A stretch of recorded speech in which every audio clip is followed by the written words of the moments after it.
Apalagi warna penyakit. Nah, oleh karena itu tidak bisa ada gerakan tambahan. Termasuk yang saya sampaikan, saya bilang di mana-mana dan saya tidak takut katakan itu.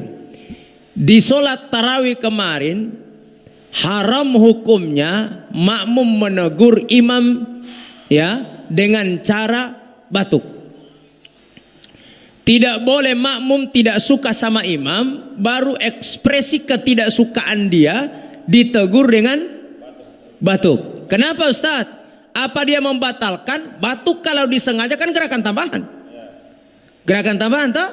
Maka dia melakukan gerakan tambahan bukan daripada gerakan sholat. Dia membatalkan jamaah rahmati Allah. Pertanyaannya, Ustaz tiba pula memang ngongohem tebedu. Itu memang masuk karena penyakit toh? Bauti Bapak Ibu dia tidak, karena biasanya seperti itu. Mau janji mato di luar, wande boti imam beta mengimam mau suara kekewe edita, ya ngana mulai kamar di depan batuknya dan sambungannya balakaut. Imalo bulu hutolo tembedu tabia.